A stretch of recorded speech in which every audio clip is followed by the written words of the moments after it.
meses un pronunciamiento del máximo tribunal del país. Lejos de estar paralizada, la investigación continúa acumulando evidencias. Salud. Avanza el estudio clínico de Arvac, la primera vacuna argentina contra la COVID-19. Desde la cartera de salud señalaron que el trabajo realizado por los científicos argentinos para el desarrollo del inoculante continúa siendo sometido a diferentes ensayos que están dando resultados satisfactorios. Por su parte, la titular de la cartera sanitaria, Carla Bisotti, destacó la necesidad de abordar distintos ejes de trabajo y los próximos pasos a seguir para establecer una estrategia conjunta y sinergizar lo más posible. Más información en telam.com.ar. Telam Digital. Información en tiempo real. En telam.com.ar. Toda la información que necesitas.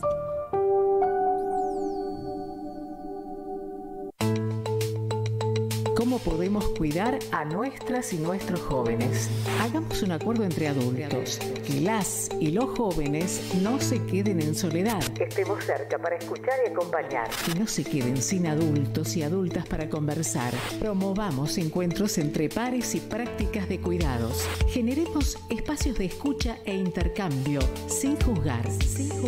Armemos espacios de encuentro para proponer otras dinámicas de celebración. Ofrezcamos información, escucha atenta y cuidado.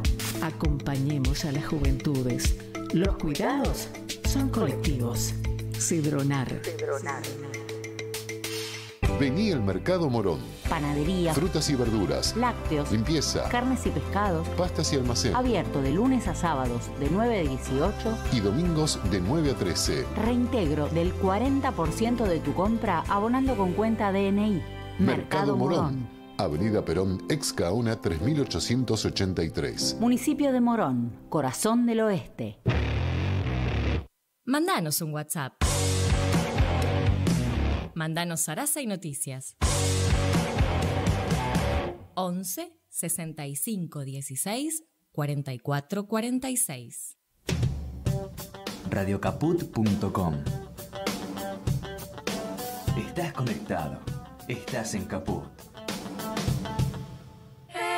Nosotros, los otros. Un espacio de resistencia contra la discriminación, la xenofobia y la desigualdad. Si las palabras migran su significado, si nos exilian en nuestra propia casa, si la piel rechaza y el color separa, si los dioses discuten sus razones, si los géneros se sacralizan y los sexos no encajan, entonces simplemente seremos otros. Nosotros, los otros. Conducen Larry Levy en Radio Caput. Los falsos positivos, los periodistas asesinados, los desaparecidos, los narcogobiernos, todo lo que robaron. Para quienes sabemos poco y nada de economía, no siempre resulta bueno invitar a la charla a los economistas. Pasaron y pasan por estos micrófonos especialistas de todo tipo y color y en todas las vertientes que intervienen en nuestra vida cotidiana. Salarios, servicios, ahorros, impuestos, deudas, intereses, bonos, en fin. Y casi siempre concluyo en un mismo pensamiento, muy rudimentario y básico, sobre lo que transcurre desde tiempos bíblicos. Y es que compro lo que me falta y vendo lo que me sobra. Y a riesgo de que los invitados se levanten y se vayan, voy a decir que el resto de las cosas que vemos en torno a la economía es pura sofisticación. Sin embargo, parece que los economistas son necesarios para explicar los resortes económicos que están íntimamente articulados con la política. Resortes que a veces muchos mortales no vemos ni entendemos, pero están ahí. No hay economía sin política, ni ortodoxa, ni heterodoxa, ni liberal, ni marxista. La economía y la política son la misma cosa, son el medio por el cual definimos qué queremos ser y cómo lo logramos. Y en ese pensamiento rudimentario y básico, entonces se transforma en una elaboración intelectual. Elaboración que necesita de la política, de la economía, de la justicia y de todas las disciplinas que ponemos en práctica a diario. Y es aquí el punto en el cual les pido a los invitados de hoy a que intenten una vuelta de rosca para que entendamos qué es lo que está realmente en juego en el escenario nacional e internacional. No nos fuimos, no nos vamos, aquí estamos para que te recuerde. Si quieres mi marcha. Bueno, buenas tardes, esta es otra edición de Nosotros los Otros. Nos falta un invitado que debe estar llegando, esperemos que lo haga en los próximos minutos. Lástima que no pudo escuchar esto que es la reflexión inicial, porque llamarlo editorial es pura, es un bochorno, porque en realidad es solo una reflexión. Pero sí está a mi lado, y aquellos que nos pueden ver por YouTube pueden constatar, está Juan Valerdi, que esta vez vino al estudio. Las otras veces le costó, tenía problemas desde La Plata, pero esta vez tenerlo aquí y de frente va a ser interesante. ¿Por qué va a ser interesante? Porque van a tener que explicar a la gente normal, no a los economistas, qué es la economía y qué es lo que se puede venir. Pero sin este elemento, y ahí te pido, Juan, y te doy la bienvenida, que todo lo que podamos hablar aquí, podamos, así como yo, los oyentes que no entendemos mucho de economía, o entendemos que el bolsillo cada vez nos queda más chico y más vacío con rapidez, qué es lo que está pasando, qué es lo que puede pasar, y qué es lo que está puesto en juego, pero políticamente hablando, dentro de definir lo que es la economía, ¿sí? ¿Qué queremos de la economía? Cuando dicen economía heterodoxa, ortodoxa, liberal, marxista, hay una gran confusión en la gente, y está dado por esto que alguna vez dijo Axel Kicillof, que si no entendés la explicación es que te están cagando, y hay algo de eso, ¿no es cierto? Bienvenido, Juan Valerdi, ¿cómo estás? Muchas gracias por invitarme, y eso lo dijo Axel Kicillof, pero lo dijeron unos cuantos antes, incluido Perón y algunos otros, ¿no? Pero me gustó tu reflexión porque dispara un montón de cosas que me interesa transmitir. Primero, se ha instalado con mucho éxito en la gente que la gente no sabe de economía y los economistas sí, lo cual es una gran mentira que sirve para manejar a la gente, ¿no? ¿Viste cuando dicen que es muy importante la justicia para dejarlo en manos de los abogados? Tal cual. Bueno, lo mismo con la economía. Con los economistas, exactamente. La economía es demasiado importante, la economía sin la política y sin el poder no es nada, y viceversa. De hecho, uno de los pocos economistas que me gusta leer, leo muy poco de economía, se llama Galbraith, y su discurso en un aniversario de una asociación de economistas se llama El poder y el economista útil. Ajá. Que explica cómo a través de la historia los economistas han ido acomodando la teoría económica para que les sirva al poder para ser más poderoso y para que ellos sigan cobrando un sueldo, puedan hablar de economía y como todos los como burócratas, si fuese, digamos. Claro, como en lenguaje críptico, ¿no? Entonces, claro. Y convenciendo a la gente de que son indispensables y que la gente no sabe. Pero como vos bien dijiste, vos decís, esto tengo y lo puedo vender, esto necesito comprarlo o canjearlo, digamos. Hace 5.000 años que pasa esto. ¿Sí? Yo creo que desde que existe la humanidad y produce algo que no sea para consumo propio. Exactamente. Pero ahí tenés una cosa importante que es el rol del economista en la política cotidiana de los gobiernos. Entonces, todos sabemos que tenemos hambre y queremos comer. El problema es que el que arma muchas veces el menú no es el mismo que come. Entonces, los economistas que manejan el Ministerio de Economía, no siempre, por ejemplo, ahora no es economista el que está en el Ministerio de Economía le está armando el menú a la decisión política. Hoy estamos con una situación sui generis porque nuestro ministro de Economía arma el menú, pero al mismo tiempo está aspirando a ser el dueño del restaurante, o por lo menos el gerente del restaurante, porque los dueños somos todos nosotros. Te hago una pregunta. Cuando asumió Néstor con la libretita negra, dijo, el ministro de Economía soy yo, a pesar de que había un ministro de Economía formal. ¿Tiene que ver con esto que estás diciendo? Totalmente. O sea, Néstor se metía en la cocina. Siendo el presidente, se metía en la cocina y no dejaba que el chef hiciera lo que se le cantara o le acotara el menú, diciendo no, hoy no hay carne. Entonces iba y miraba la heladera, le discutía los supuestos y cuando le presentaban un cuadro se concentraba más en la letra chica de abajo que en lo que mostraba. Porque lo más importante, digamos, en las decisiones económicas es lo que los que te permiten optar no te están mostrando como opción. Eso tiene que ver con lo que vos dijiste. ¿Qué se está jugando hoy? En las elecciones de la Argentina y en el mundo. Hay dos grandes opciones. La opción con la gente adentro y la opción la gente sobra. Los desquiciados financieros, más desquiciados, que vienen teniendo mucho poder en las últimas décadas, les sobra a la gente. Porque no necesitan vender para que sus ganancias se acrecienten. Entonces no son capitalistas estos, entonces. Es un capitalista deformado como una célula, es una célula, sí, pero cuando se hace cancerosa deja de ser una célula buena, útil para el organismo. Y estos tipos son cancerosos. Es un cáncer. El capitalismo financiero es una deformación del capitalismo que es cancerígena y nos puede llevar puestos a todos. Si es necesario hacer una guerra nuclear para reducir la población mundial y ellos irse a algún planeta cercano a esperar, lo van a hacer. Están así de desquiciados. Por ahora no hay planeta cercano. ¿Y si se les acaba el consumidor de tanto acumular? ¿Qué pasa? Es decir, acumulan. Lo que yo necesitaría para comprar ya no lo tengo, lo tiene ese que acumula. Acumula tanto, ¿sí?, que el resto nos quedamos sin poder de compra. Por lo tanto, él se quedó también sin poder de rentabilidad de lo que tiene. Pero porque vos estás pensando en la rentabilidad de los Henry Ford, que tenían una empresa que producía autos. Pero la rentabilidad de la timba no financiera ya es un casino. Está Se bien. desconectó de la producción. De hecho, los valores de las acciones ya no necesariamente tienen que ver con cuánto produce y vende. En la Argentina nunca tuvo que ver eso. No, era un casino jamás. Desde que nació. Exactamente. Ahora digo, si no se produce nada en el mundo, ¿qué valor tiene el dinero? En realidad, ellos ni siquiera tienen dinero. Porque lo que tienen son, cuando te dicen, tiene billones de dólares, ¿qué tiene? ¿Dinero? No, tiene acciones. Y esas acciones cada vez más se están valorizando por cosas que están desconectadas de la realidad productiva.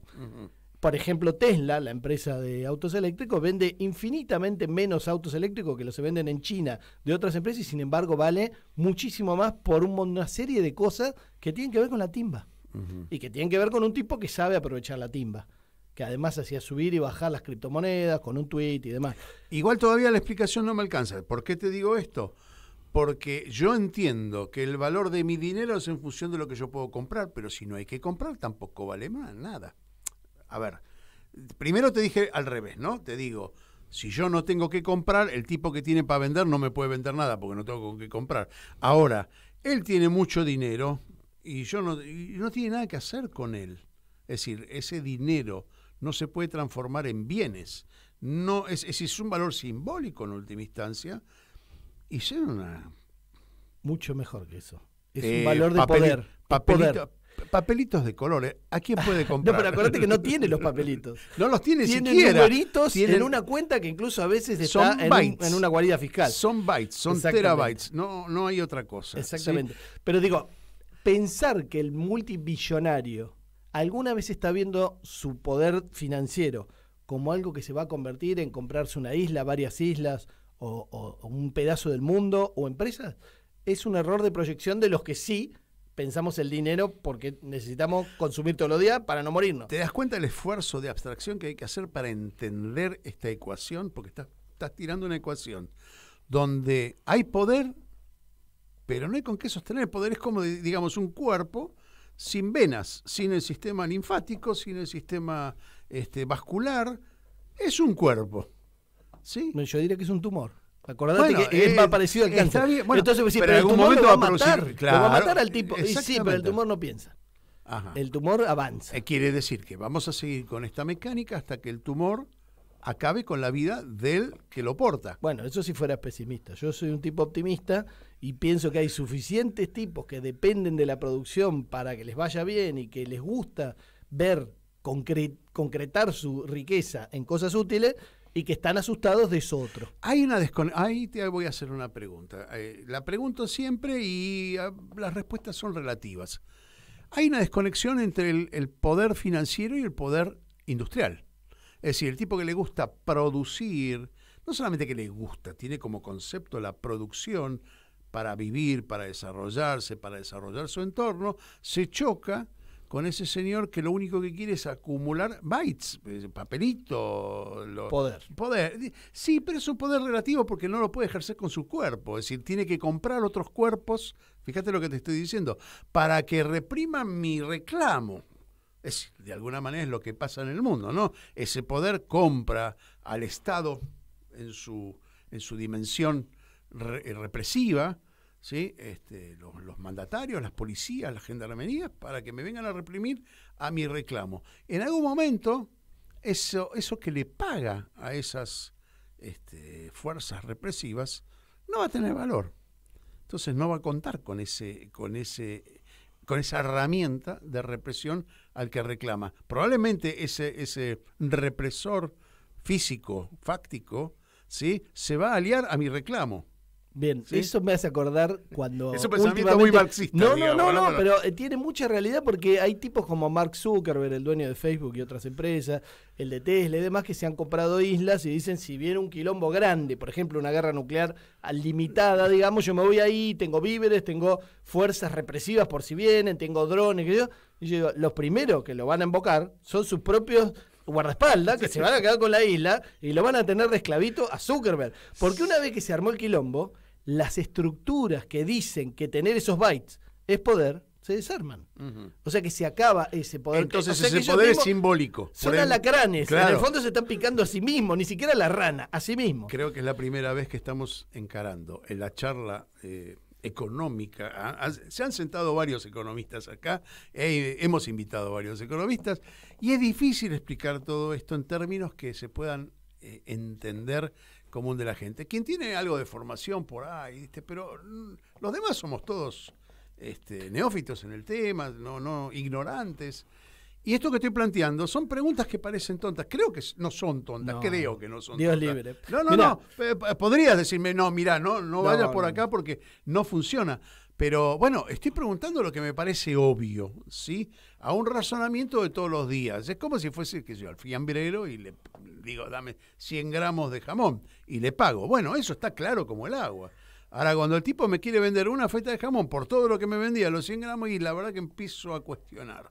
Mirá, yo no me autodefiniría como economista porque en realidad debe ser una de las cosas que menos pesan, pero me sirvió para trabajar en un montón de lugares donde aprendí un montón de gente y de cosas, y estoy en segundo año de filosofía, que es algo que lo tenía pendiente desde el secundario. Mi profesora de filosofía lamentablemente se murió y no me vio, pero esto que vos estás diciendo es una versión simple de la pregunta del millón, que es la que ordena todo lo demás. ¿Para qué carajo vivís? ¿Cuál es el concepto de éxito y cuál es el concepto de felicidad? Si discutimos alrededor de eso, ¿cuántos pueden llegar a la conclusión de que el éxito, la felicidad y demás es tener $1 billón? Yo veo un montón de tipos de estos que dan conferencias y todas las replican y dicen, mirá, el dueño de la empresa Alibaba, de la nada, multibillonario, y no los veo felices. Y veo a Warren Buffett y tiene una cara de viejo amargo, y veo a tipos multimillonarios mucho menos felices que gente que yo conozco que la galguea. Entonces digo, la discusión central es ¿para qué? Te fuiste lejos, te fuiste a los millonarios. El problema es cuando la sociedad está impregnada de este deseo del $1 millón. Y te voy a hacer una confesión casi te diría personal. Yo todos los días hablo con mi hija y trato de establecer, tiene 19 años como la tuya, y trato de establecer cuáles son los intereses y cómo son los otros padres. Uno se mide, ¿no? Y me di cuenta que los padres que ya no buscamos por la edad, quizás en mi caso, el $1 millón, nos ocupamos más de nuestros hijos que aquellos que están corriendo por el $1 millón y tienen una distancia con sus hijos porque están en una carrera que parece, viste, como el auto acelerado con el embrague puesto, ¿no? Porque finalmente no ganan nunca el $1 millón. Esto te lo digo simbólicamente. Bueno, más o menos esto que estás explicando es lo que de alguna manera, y no hace falta irse a Zuckerberg ni a Bill Gates, ¿sí? Y me hiciste acordar otra cosa interesante. En los años 80, pero era para la parte de computación, un banquero a quien yo conocí muy de cerca, yo era comerciante en ese momento, había contratado a un filósofo. Y todos nos preguntaban, ¿un filósofo? El banquero contrata a un filósofo. Y él quería aplicar la lógica para su sistema de cómputo, para poder elaborar su sistema de cómputo. Aquí se acerca al estudio, ahora sí, nuestro amigo Horacio Robelli, y ahora toma el estudio un cariz más picante, porque ahora vamos a tener que... Ahora con esta defensa que pase alguno sin que le podemos la gamba, ¿no? Horacio Rovelli, muchas gracias por estar aquí. Perdón por llegar tarde. El transporte público, el SUBTV se paró porque se le faltaba atención. Los economistas no pueden protestar. Los economistas no pueden protestar, ya lo estamos hablando con Juan. Y además no tenemos sindicatos. Exactamente.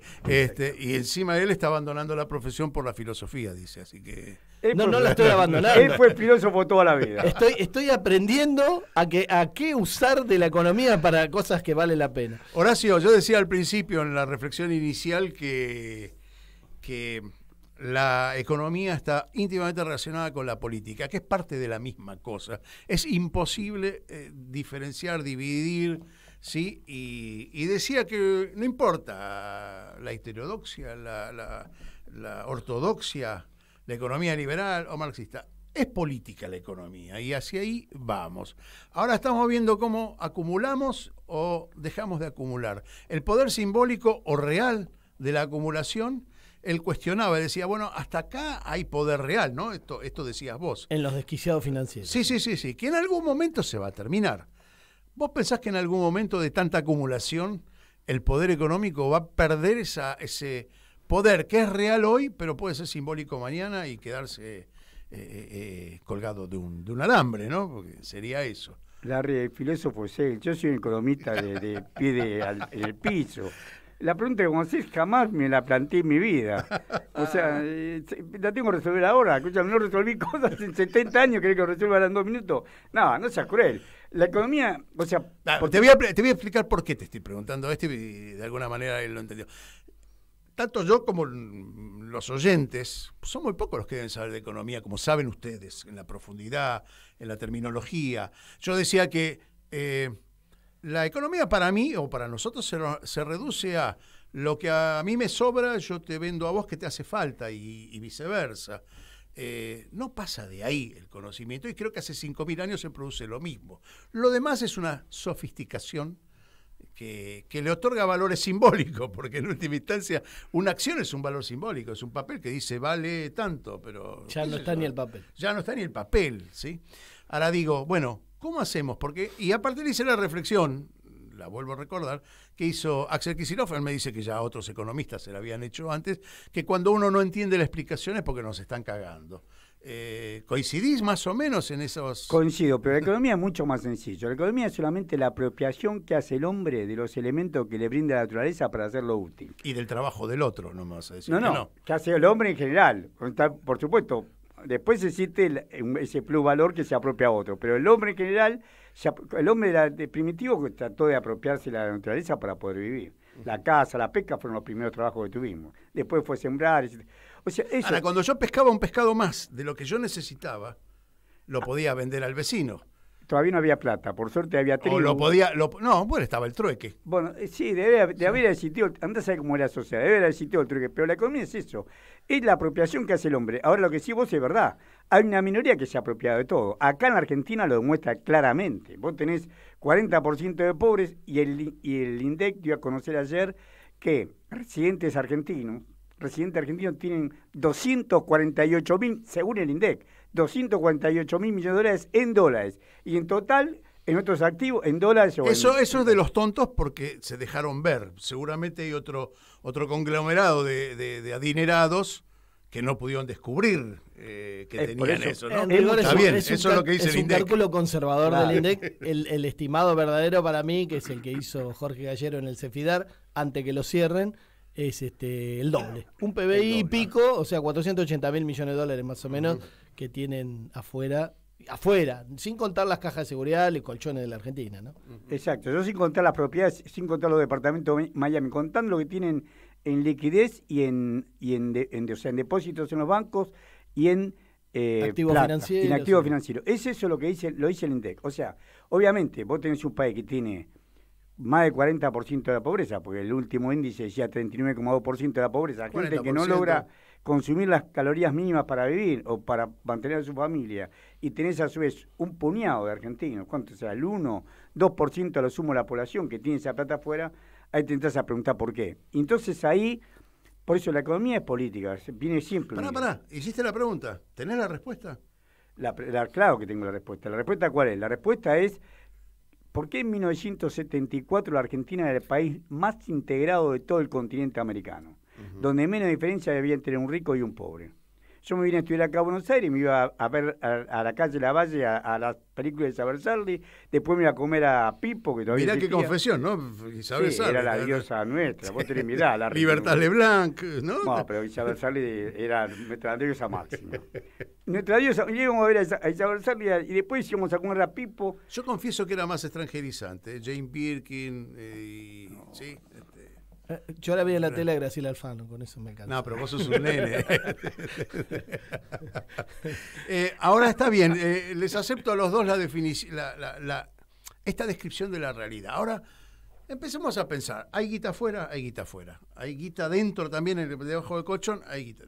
¿Qué hacemos con todo eso? Porque en realidad hay algo en el sistema político que no llama ni a que traigan la guita acá, digamos, para desarrollar la sociedad, ni a que la saquen del colchón o que la usen del colchón. A ver, esto es recontrasabido. Cuando una pyme empieza a andar mal, el dueño de la pyme saca lo que tiene en el colchón, la viene manteniendo hasta la próxima temporada que de buena proyección, ¿sí?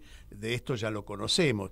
He conocido gente que ha vendido todos sus bienes acá, las convirtió en dólares, se los llevó afuera y cuando volvió la temporada buena, compró todo por 1/3 de lo que se llevó y se quedó con 2/3 afuera. Digo, hay algo que no despierta en la Argentina políticamente, el deseo de mejorar el entorno, ya ni siquiera digo de mejorar el entorno, sin perder plata. Nadie pide que el empresario pierda plata, por lo menos en este tramo de la vida del mundo. Yo creo que lo que más traba eso que decís vos no es que los empresarios pymes en general solo saquen el canuto cuando hay problema de vaca flaca, ni que lo saquen solamente cuando la cosa está que arde y venden como locos. En realidad lo que perciben intuitivamente, supongo, y a veces por experiencia, es si la Argentina más o menos sabe para dónde va o si está absolutamente perdido el rumbo. Cada vez que la Argentina pierde el rumbo, en general a manos de gente que lo que quiere hacer es entregar a la Argentina pero no sabe ni para qué, como el macrismo, por ejemplo, o la dictadura cívico-militar y demás, cada vez que pasa eso, obviamente, ¿quién va a invertir? Pero no invierten ni los de adentro, ni invierten los de afuera. Porque no es creíble un país que no sabe para dónde va. Claro, pero vos no te podés subir a un barco que no sabe para dónde va. Pero ahí les pregunto a los dos, ¿el poder quién lo tiene? ¿El tipo que tiene la guita o quien ejerce el poder formal, el gobierno, presidente? Porque yo como empresario, si me junto con otros empresarios, digo, bueno, paremos acá la máquina, muchachos, este tipo de política a nosotros no nos conviene a nosotros, no nos conviene al país, no nos interesa. No tengo ese poder, así como tengo el poder de decir, no me gusta este tipo, lo volteo, qué sé yo. Vos que te gusta más la política, No, por ahí. Lo que pasa es que veo que el poder real, por ejemplo, ¿quién le dice a los Roca de Techín lo que tienen que hacer? Ellos ya juegan a priori, antes de que pase la jugada, ellos ya están jugando en la previa. Mirá la calaña de los Roca. Roca, la empresa del grupo Roca, por 3 empresas, Tecpetrol, Ternium y Transportadora Gas del Norte, donde tienen el 50%, de esos 50% le pertenece a Unetian. Por esas 3 empresas compró en la época de Macri 547 millones de dólares. Acá hizo una UTE con Pampa Energía, BlackRock, Joseph Lewis, Milden, que pone la cara como presidente de la sociedad, hace una UTE, hacen el gasoducto, presidente Néstor Kirchner, traen el gas, lo van a distribuir ellos. Trajeron las láminas, en vez de hacerlo, ellos se quedaron con Somisa en la época de las privatizaciones, se quedaron con Somisa, que se llama ahora Tenaris en San Nicolás. Podrían haber hecho laminado, ellos no, lo trajeron de Usimina, donde ellos tienen el 61,3%. ¿Por qué? Porque le sacaron los dólares al Banco Central y compraron con esos dólares del Banco Central, comprándolo al tipo de cambio oficial, trajeron laminado acá. La armaron en lo que era en Valentina Encina, lo que era la fábrica de Chanditera, que ahora se llama Tenaris Giat. Bueno, contrataron más 300 trabajadores más porque cargaron 14.000 viajes de camión, cargaron de esos caños, porque ahí se armaron el caño en costura, caño sin costuras. Caños sin costuras, los cosen ahí, los arman ahí para mandarlos allá y coserlos en el tramo que van haciendo el gasoducto. Esos caños sin costura, esos caños pesan 1,5 toneladas cada una, 36 centímetros de pulgada cada uno, 12 metros de largo, lo mandaron a medida que venía avanzando, de Tetraplén en Neuquén hasta Saliquelón, el distrito de tramos, 14.000 viajes en camiones. ¿Qué hace Techín? Por eso está de paro la UON hoy. ¿Qué hace Techín? Echa a los 300 tipos. ¿Por qué? Porque ya el 9 de julio festejaron, los felicitaron a todos por la generosidad que tuvieron, la cantidad de horas, 24 horas al día. Ya son desechables. Se convirtieron en desechables. ¿Qué opinas vos de esa clase dominante que tenemos nosotros? Entonces hago una pregunta. Agrego a la Espera, yo dale, quería aportarte algo. Yo creo que el problema con el empresariado argentino, especialmente el empresariado más grande, monopólico, oligopólico, y no los pymes, es que en realidad no tienen vocación de poder. Lo que tienen es una vocación, de alguna manera, de contraste. O sea, ellos quieren estar muy bien en comparación con el resto de los argentinos. No tienen vocación de construir una potencia, que es lo que sí tienen los empresarios brasileros. Entonces, los empresarios brasileños miran y quieren un Brasil grande, y ellos estar en la cresta de la ola del Brasil grande. El empresario argentino monopólico o oligopólico quiere una estancia grande, donde ellos sean los dueños de la estancia. Esa es la miopía, digamos. Y el peón de la estancia no les tiene que poder mirar a la cara, porque el peón es el peón. Entonces el peronismo les complicó la vida. El peronismo le complicó la vida porque el tipo le mira a los ojos. Ahí les iba a preguntar, ¿hay una cuestión ideológica en el aporte, en el concierto de los empresarios argentinos? Porque han ganado más dinero en los gobiernos peronistas, aparentemente. Esto es lo que todo el mundo analiza, ¿no? Los números, y dice, o lo dijo Cristina en algún momento, ganaron mucha guita, muchachos. Es decir, no sé qué les pasa. Y cuando viene un gobierno como el de Macri, en el que la posibilidad de ganar más guita fue menor, pero lo apoyan, y esto es incomprensible a cualquier lógica. Y ahí que vos estás estudiando filosofía, pero explícamelo. Lo hablamos antes, más dinero no es más poder. Vos podés ganar durante los 12 años del kirchnerismo mucha más plata que durante los 4 del macrismo, pero no podés romperle la cabeza a los que te hacen paro.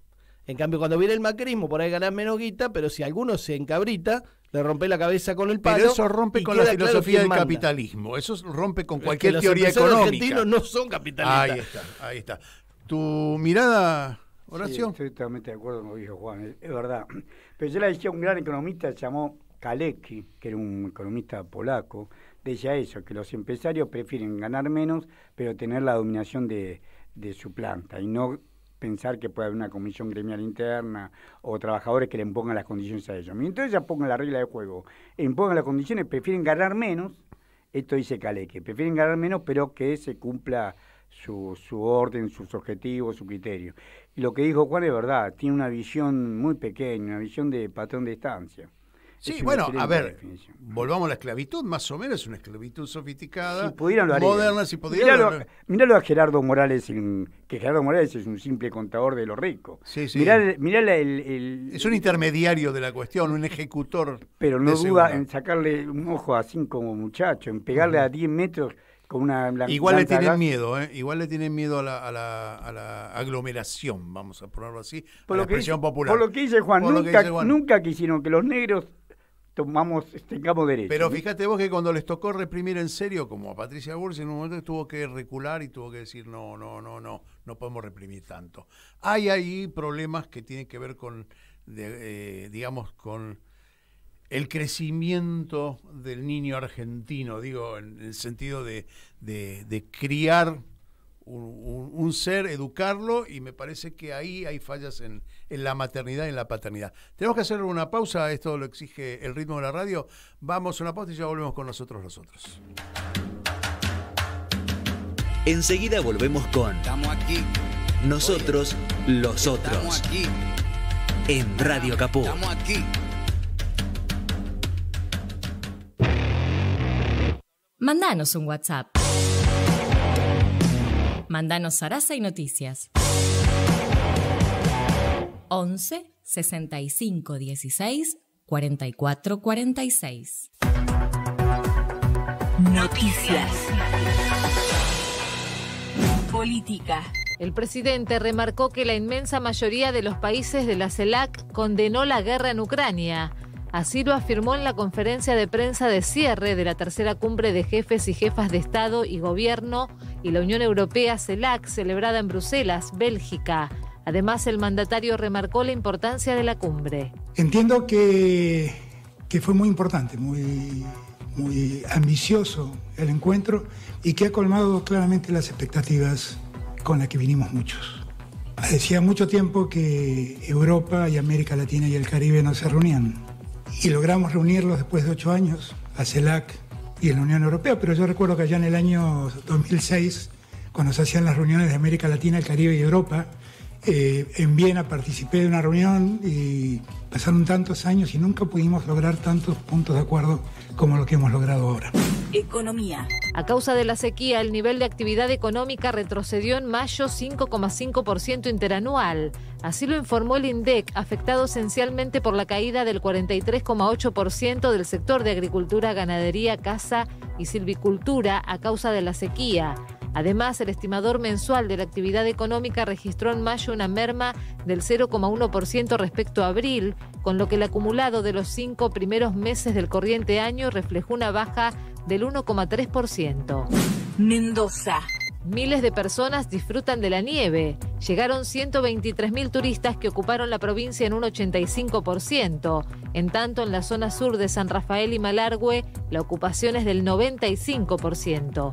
Para la ministra de Cultura y Turismo de Mendoza, Nora Vicario, el secreto es la amplia agenda cultural y del vino, con más vuelos, variedad y calidad de experiencias y servicios, excelencia hotelera y gastronómica y grandes eventos. Más información en telam.com.ar. Telam Digital. Información en tiempo real. En telam.com.ar. Toda la información que necesitas. ¿Querés arrancar la mañana bien informado? Infosiberia. Las noticias en tu celular. Mandá un mensaje de WhatsApp al 11 3205 8813 y recibilo gratis todas las mañanas. Seguimos en Radio Caput con Nosotros los Otros. Estamos aquí. Robeli Horacio y Juan Valerdi son mis dos compañeros de tarde, la tarde fría en Buenos Aires. Los dos economistas, a quienes yo los critico personalmente, son amigos en realidad, pero los critico porque hablan en difícil y estamos tratando de descular un poquito la economía a términos que podamos entender todos y sacó Robeli el cuadernito al mejor estilo Néstor y dijo, afuera hay tanto en plata, pero hay otros activos afuera, ¿sí? Y eso casi es un PBI. El otro le dije yo, se lo afanó Cristina.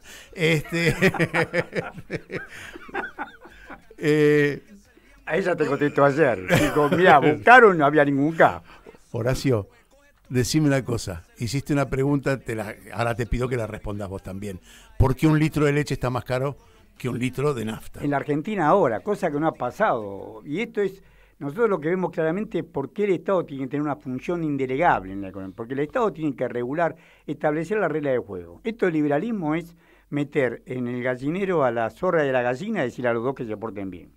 Siempre la zorra se come la gallina. Lo que estamos contando de los 300 trabajadores que contrataron hace más de un año, y para cómo con contrato laboral, porque hay una ley laboral que le permite decir un contrato que se renueva por un trabajo extra. El trabajo extra puede ser estos 14.000 viajes en camión, armar esos 14.000 viajes en camiones, lo dejan sin trabajo. Es cruel y desarmado porque, como bien dijo Juan, estos ni siquiera son capitalistas, le falta nada más que el látigo y el cepo. Es una esclavitud moderna. Juan, hablabas vos también de los precios relativos, lo que representa, cuánto se puede jugar. Yo te explicaba que fui a comprar café, que estaba... regularmente a 1.500, pero estaba de oferta a 1.300, a 1.100. ¿Por qué semejante 30% de descuento? Quiere decir que perder no pierden, porque no me van a vender a mí perdiendo, no se lo van a vender a nadie perdiendo. ¿Qué es lo que pasa con los precios? Bueno, lo primero que tiene que quedarle claro a la gente cuando dice, no, los argentinos tienen alguna tara porque tienen la inflación más alta o la segunda más alta del mundo y no aprenden más. Bueno, eso... Y en el resto de Latinoamérica no pasa esto. Eso tiene que ver con la discusión de poder que estábamos hablando antes, con quién se apropia de la torta y con que una parte importante de los argentinos no se rindió. Y no dijo, bueno, está bien, ganaste. Esto lleva 200 años en realidad, pero en la versión moderna un par de décadas, 4 o 5 décadas. Pero cuando está esa discusión por cuánto valen las cosas y por quién recauda la guita que genera eso, los 4 o 5 vivos famosos, también al haber una inflación de 100 y pico %, la gente no sabe cuánto valen las cosas. Entonces, los pícaros o los cautos o los avivados y demás te ponen un mismo producto con 4 cuadras de diferencia en un mismo barrio al doble. Y también pasan cosas raras como que los hipermercados empiezan a tener fruta y verdura más barata que la verdulería de barrio, cosa que antes no ocurría nunca, porque tienen un acuerdo con el gobierno, porque tienen algún tipo de... lo matan al productor y demás. Entonces, todo esto genera que la gente no sepa cuánto valen las cosas. Y lo peor es que sí saben una cosa. Todo está caro en relación con el salario, que es lo que viene si te devalúan. Si viene un Milei y te dice, vamos a dolarizar, la gente fantasea con que si gana 40.000 pesos, después va a ganar $40.000. O divide eso por el tipo de cambio oficial. Error fatal. Cualquiera que te venga a dolarizar, lo primero que va a hacer es llevarte, por ejemplo, el dólar a una luca, y entonces lo que vas a ganar son chauchi palito en dólares. Pero además no te van a dar dólares, te van a poner un numerito en el banco y los precios van a ser otros. Entonces, guarda con los cantos de sirena. ¿Pasó en Ecuador eso, cuando dolarizaron? En Ecuador, cuando dolarizaron, lo que tenían y que nosotros no tenemos es que podían ganar mucha plata siendo una guarida fiscal, siendo un mal llamado paraíso fiscal. Eso le salvó las papas en muchas cosas porque es un país chiquito. Eso es lo que hace Uruguay, básicamente. Pero allá el dólar está caro porque en realidad hay tantos dólares. Perdón, el dólar está barato porque hay tantos dólares que sobran, pero no los tiene la gente. Los tiene una cúpula chiquita. No, y aparte como acá. Sale carísimo para la gente. Sale carísimo vivir y ahora, en dólares. Y ahora la sequía. ¿Por qué? Porque no invirtieron, porque el gasto fiscal. ¿Cómo hacemos para acumular poder político para manejar a Tenaris, por ejemplo, a los Roca, y encaminar la economía para que nos sirva a todos, no para que sirva a un pequeño grupo, ¿no? Fortalecer al Estado.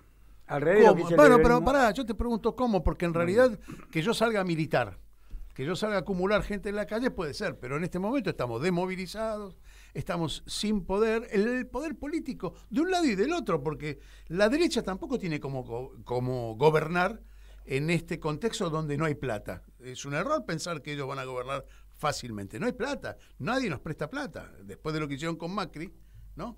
¿Cómo hacemos? Bueno, ¿por qué? Primero, déjame que contestarte otra pregunta. Sí, dale. ¿Por qué sale más caro en la Argentina hoy la leche que en la nafta? Porque en la nafta existe YPF. YPF, al ser una empresa estatal, regula, mal o bien, regula el precio de los demás vendedores o oferentes de combustible. En la leche no tenemos esa posibilidad. Y por eso tomamos el ejemplo de Bolivia. Bolivia ha fortalecido el Estado. Bolivia tiene una empresa láctea, hace lo mismo que la Serenísima.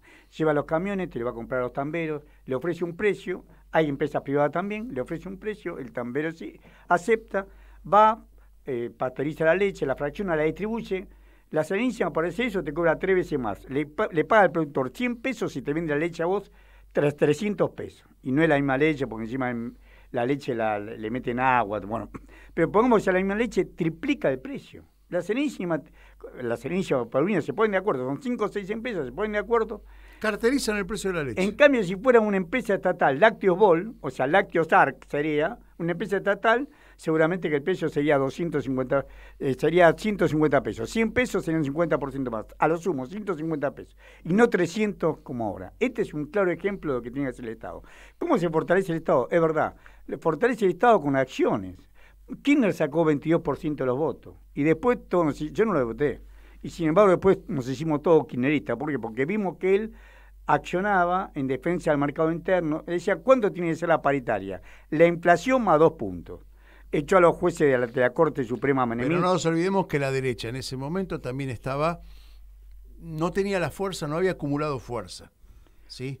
Pero entonces, él sí la acumuló. Yo tengo una pregunta. Si mañana hacemos una cosa por el estilo, hacemos un control de cambio, no va a haber corrida. Seguro, pero Kirchner la castigaba. ¿Cómo la manejamos? Con un Estado que lo castigue. Si vos lo ponés en el banco Pero central, se cagan en el Estado. No, vos no si pensás, no sé, a ver. Metés los presos. Lo que no soportan ellos, metés los presos. Bueno, ahí un puede Estado, ser. Pero... Ese es un Estado. Y Kirchner le dijo claramente, aparte de cuando Shell aumentó los precios, llamó públicamente que boicotea y no se le compra a Shell. Y Shell a la semana tuvo que bajar los precios. O sea, si vos tenés un presidente que decía que iba a ser una empresa estatal, como es el caso de Vicentín, y después te retrocede, es obvio que ese Estado nadie le cree. Vos tenés que dar ejemplo de fortaleza, de solvencia, de saber lo que querés. Y el objetivo debe ser, claro, defender el trabajo, defender la producción nacional y defender... ¿Cómo puede ser que Kelly Olmo, que la ministra de Trabajo, no diga nada con respecto a esta barbaridad de lo que aquellos que se sacrificaron, cargando 14.000 camiones, 14.000 viajes en camión, para llevar los caños, hoy se queden sin trabajo y vayan a su casa y no tengan trabajo? Esto es una afrenta a todos nosotros. Nadie puede pensar seriamente en un Estado cuando ve lo que está pasando en Jujuy. Es persecución, no hay derecho, no hay nada. Y la provincia no interviene. Don Hipólito Yrigoyen, por menos de eso, a Benjamín Villafani, que era el gobernador de Jujuy en esa época, intervino en la provincia. Lo primero que tienen que hacer, dar fortaleza al Estado. Es como yo dije al principio, ¿no? Es política. ¿Cómo controlamos? ¿Cómo es tu mirada con respecto a esto que le pregunté a él? Él contestó. ¿Vos tenés una mirada parecida? ¿Cómo controlamos qué hacen los empresarios? Claro. Sí, la presencia del Estado y la fortificación del Estado frente a esos empresarios que tienen un poder de compra que sabemos que es, ¿no? Sí, poder de generar un caos económico con mucha facilidad. La pregunta del millón en realidad es cómo construir la famosa correlación de fuerzas. Ajá. Y para mí ahí la construcción tiene que ver con hacer participar a la gente en la discusión de para dónde va a ir la Argentina. Si eso lo siguen definiendo 4, 5, 6 iluminados o iluminadas, la gente nunca se va a sentir partícipe y nunca te va a apoyar para ese rumbo que decidiste entre todos. Juan, hay un montón de foros. Él participa en uno, Soberanos estás, ¿no? Vos seguramente participarás en algún otro, que es donde se debate todo esto. No es que no hay, que hay 5 iluminados, que hay 5 iluminados y que determina. No, hay pensamiento, hay una corriente de pensamiento. Algo está pasando que ese pensamiento positivo, progresista, lo digo entre comillas, porque está muy devaluada la palabra, pero en realidad es ir para adelante, y no calza, no moviliza a nadie. Es decir, no moviliza porque no los convocás. El tema es saber cómo convocar a la gente para hacerla consciente de decir, mire muchachos, en este barco estamos todos. Si la definición le da un debate entre 50, 25 o 45 o 500, no va a sentir la gente parte de ese proyecto de país. Ustedes dicen que quien ejerce el poder formal, por este caso, convoque a la movilización, los dirigentes políticos. Entonces hay un problema con la política también, muchachos. Por supuesto que lo hay. Disculpen, Juan, pero para eso tiene que tener un objetivo. Alberto Fernández nunca lo tuvo. Bueno, sacalo Alberto Fernández. Toda la otra dirigencia que está criticando hoy a Alberto Fernández por tibieza, por no realizar lo que prometió, no está convocando tampoco. Es decir, ahí yo no dije que los únicos que pueden convocar son la clase política, ¿eh? Alguien tiene que convocar. Puede ser el sindicalismo, si hubiera un sindicalismo que no sean unos gordos que ya se acomodaron. Puede ser déjame hacer la lista. Los movimientos sociales. Déjame hacer la puede lista. Ser las universidades, si no fuera porque viven en el enanismo académico. Entonces, digo, tenemos un montón de partícipes que podrían convocar el debate. Los políticos no y están. Ayudarlo a estar. Los políticos no existir. Están. Los sindicalistas no están. Están gordos. Están gordos. No se puede mover. Los intelectuales. Bueno, ahí les voy a confesar, leyendo, lo dije ya millones de veces, pero en este momento mi libro de cabecera es de Enzo Traverso. Algo pasa con el pensamiento que no toma el liderazgo, ni siquiera un pensamiento disruptivo. Y critica a los intelectuales y dice, los intelectuales se han convertido en panelistas de televisión. Más o menos, no en esos términos lo dice, pero lo dice más elegante que yo, pero es eso lo que plantea, ¿no? Entonces también hay una crisis entre los que piensan, entre los que deberían tirar una idea hacia adelante, disruptiva, diferente, de 10 pueden calar 1, 2, ¿sí? Pero no pasa eso tampoco. Pero hay gente que escribe cosas que vale la pena leer y discutir, ¿eh? Yo te contaba que vengo de una editorial amiga de la casa, Editorial Sicu, estuve con Juan Carlos Manuquian, y hay un montón de libros en esa editorial de gente que está generando ese debate entre, como dijiste vos, entre pequeños grupos de gente que dice no puede ser que nos pasen por arriba, los de afuera, que nos pasen por arriba el ejército de ocupación de adentro que hay, que le representa a la derecha y que hace más daño que el de afuera, ¿no? Pero este debate está abierto. El problema es cómo hacer para convocar a la gente para que entienda que es partícipe. Hay un problema de fragmentación que la derecha lo ha logrado muy bien. Nos tiene fragmentados, nos tiene divididos, nos hace discutir, pero en compartimentos estancos, ¿sí? ¿Cómo hacemos? Y ahora les pregunto a ustedes, ya ni siquiera ni como economistas, ni como filósofos, como ciudadanos, ¿cuál es el mecanismo que nos convoca o que nos puede convocar a todos a reunirnos en una línea que con pensamientos y con aristas nos lleve por ese camino de fortalecer el Estado, mirar a la gente que no tiene para comer, aquella que no completa la cantidad de comida diaria, de proteínas diarias. Digo, ¿y qué hay que hacer? Primeramente, mira, para mí el ejemplo vuelve a ser Jujuy. Fíjate, las comunidades originarias, como lo llaman, los tipos se unieron dispuestos a morir y no ceder que pasen los caminos a su tierra. Hoy nos comunicamos en otro programa con un representante de la APDH de Jujuy y nos decía exactamente eso que estás diciendo vos, sí, que las comunidades autóctonas están firmes, tienen el concepto de hasta que no se resuelva y por la paz, es decir, de forma pacífica. ¿Sí? Están parados haciendo corte de rutas y no se van a ir de la ruta hasta que se resuelva el tema. No se van a ir de la ruta porque están pidiendo la renuncia de Gerardo Morales por tirano, por déspota, por intento de asesinato a la población y porque no quieren la reforma constitucional que lo que le está dando la tierra de ellos. Recordemos que la jugada siempre de Jujuy es armar una empresa que se llama Jujuy Minería y Energía Sociedad del Estado, JMC por las siglas, que tiene siempre el 8,25% y se une a empresas donde están BlackRock, como es el caso de Liven, que los principales dueños son BlackRock y Vanguard, y de la otra eran de Alkem, eran el JP Morgan y HSBC. Y ahora resulta que esas dos empresas se van a unir en una sola que se va a llamar Newpco. La empresa se va a llamar Newpco y en noviembre se unen, o sea, 4 capitales. No lo encuentro ahora, pero 4 capitales hacen esta empresa. Ese es tu fondo editorial para las notas del domingo. No, hago el método científico de copy-paste. Lo que veo lo copio.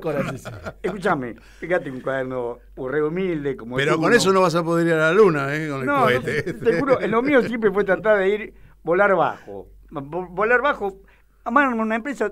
¿Por qué los indios, los originarios de ahí? Mi abuelo era aymara, o sea que puedo hablarlo, mi abuelo materno. O sea, con los originarios de ahí, porque saben que su tierra, sus ancestros, los salares son humedales, de esa manera vivieron. No había, a 3.000 metros, los únicos que montan son los guanacos, las llamas, la alpaca, no hay otro, ni las cabras. Las cabras tienen que meter dentro de su propia choza porque si no el frío de la noche los mata. Entonces, con ese frío, ¿por qué sobrevivieron y no sobrevivieron los pampas? Sobrevivieron porque nadie podía entrar ahí. Tuvieron la mala suerte que en esos salares encontraron carbonato de litio. Y ahora vienen por esos carbonato de litio rompiendo la forma de vida que tienen. Los tipos prefieren morir antes de tener otro avasallamiento por el estilo. Piden la renuncia de Gerardo Morales y piden que se marche atrás esa reforma constitucional hecha entre gallo y medianoche. Y están viniendo acá, van a ir al Congreso y al Palacio de Justicia. Y ya hicieron también denuncias internacionales, esos son los que pudimos ver. Juan Valerdi, Horacio Robelli, a ambos tenemos poco tiempo, podemos estar hablando acá 3 horas y divertirnos y divertir a la audiencia. Lamentablemente, bueno, la radio, viste, tiene esas horas que te matan. Hagamos propuestas, a ver, ¿cómo enfrentar, cómo la calle enfrenta esta situación económico-política? ¿Qué debemos hacer? No quiero hablar de la coyuntura, no quiero hablar estrictamente de la coyuntura, no quiero, plantear cosas que no sean posibilidades cotidianas, ¿sí?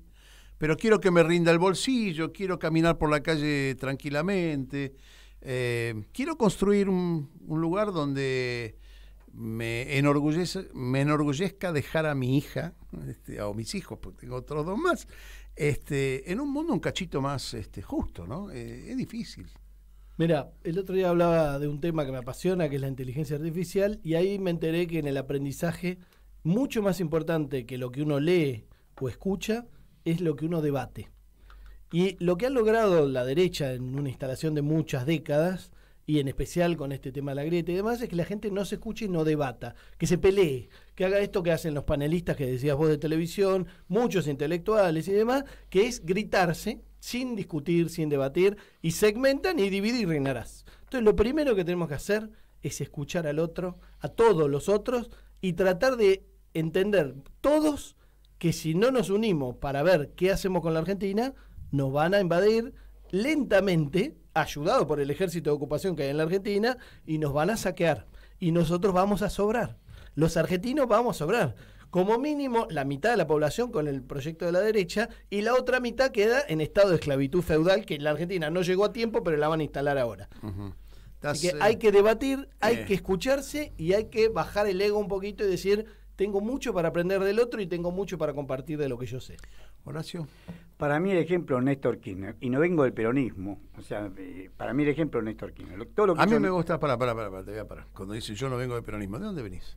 El radicalismo, pero en Tucumán, en Tucumán tiene, el partido radical nunca fue un partido federal, siempre tuvo, cada provincia tuvo su propia característica. Bien, dale.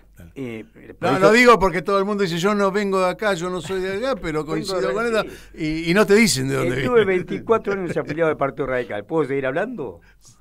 Después de estar 24... bueno, sí, por supuesto. Mi vieja era radical, yo creo que hoy se moriría de vuelta, ¿viste? Porque con un Morales o con un Negri, qué sé yo, se muere de vuelta, ¿no? Eso seguro. Bueno, pero el ejemplo para mí es Néstor Kirchner. ¿Qué hizo Néstor Kirchner? Se entró con el 22% de los votos. Lo primero que hizo empezar a convocar a la gente. Aquí invocó a Luis de Lea, trató de hablar con Moyano, empezar a convocar a la gente y tratar de movilizar a la gente. Acumulación política, decís. Acumuló políticamente. Y con 22% de los votos y siendo apadrinado por Duhalde, que también era un pelotazo en contra, digamos. Con todo eso en contra, el tipo, y después pensó oponerse al ALCA, la oposición al ALCA de él, lo decía Chávez, parecía D'Artagnan con los tres mosqueteros, y unir también tuvo la suerte de tener una corriente nacional y popular en muchos países de Latinoamérica. Armó ese frente y ahí pasó a tener poder político y el poder económico lo tuvo que respetar. Fue el último presidente que se sentaba de igual a igual con los empresarios y negociaba de igual a igual con los empresarios. No le decía así guana, como todos los demás que vinieron. Bueno, la mujer también, la mujer heredó esa posibilidad que le dio Néstor.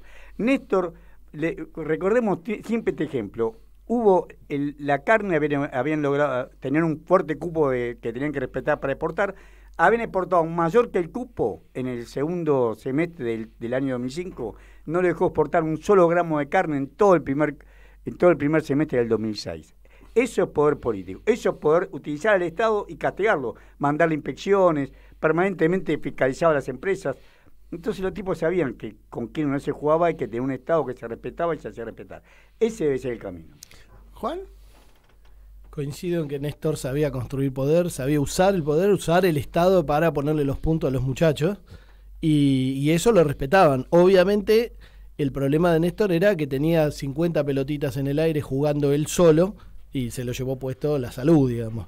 Y eso no sé cuántos o cuántas dirigentes políticos están dispuestos a inmolarse así. Yo no creo en la inmolación como camino y creo que en realidad la construcción de poder tiene que ser algo estable y tenés que educar a la población para que no la convenzan de que el camino es sálvese quien pueda y cuanto más consumís, más tenés que empoderar. Una última reflexión, tenemos 2 minutos nada más. La prensa. ¿La prensa? Y la prensa es canalla, ha envilecido la sociedad. Es una cosa, son prensa alternativa a la que uno puede hablar, te tenemos a vos, pero la gran mayoría de la prensa dice lo que el poder quiere que la gente piense. Mirá la juventud nuestra votando a Milei. A ese payaso, a ese tipo no supera un té de Roger, que es un té de personalidad, un esquizofrénico, yo no sé qué decir de él, no sabe con qué te sale. Y sin embargo la juventud dice, no, ¿quién votará a Milei? Porque los medios le dijeron, y no saben ni lo que opina Milei. Juan, ¿tu mirada? Yo creo que la prensa tiene un poder que se le está escurriendo porque mintió tanto que se pasó de rosca, digamos, así como estos empresarios que te decía que se pasan de rosca y en realidad son como el alacrán que se pica a sí mismo, ni siquiera la rana. Entonces esta prensa está empezando a perder poder por excederse. Pero el problema es que las redes sociales, que no las maneja esa prensa, la manejan otros que son mucho más vivos y más peligrosos que la prensa. Entonces hay que tener cuidado de que no corramos a un malo para que venga un peor. No, y aparte estamos pagando, como digo yo, nuestro propio adoctrinamiento en contra. Porque pagamos por todos esos servicios encima y no es barato. Juan Valerdi, Horacio Robelli, yo les pido que me prometan aquí, juren frente al micrófono de Caput, que 3-4 meses repetimos la dupla. En largo plazo estamos hablando, entonces. Y muy largo plazo. Larguísimo. Quizás dupliquemos el estudio para entonces, para ser optimistas, ¿sí? Gracias, Martín Loza. Gracias, Robelli. Gracias, Valerdi. Ha sido un programa magnífico poder hablar en estos términos con simpatía y poder explicar lo que nos pasa, si es que pudimos entender algo. Muchas gracias. Nos encontramos la semana que viene aquí en Nosotros los Otros. Siempre estamos, no nos fuimos, no nos vamos. Aquí estamos pa' que te recueste. Si quieres mi machete te muerde. Hasta aquí, Nosotros los Otros de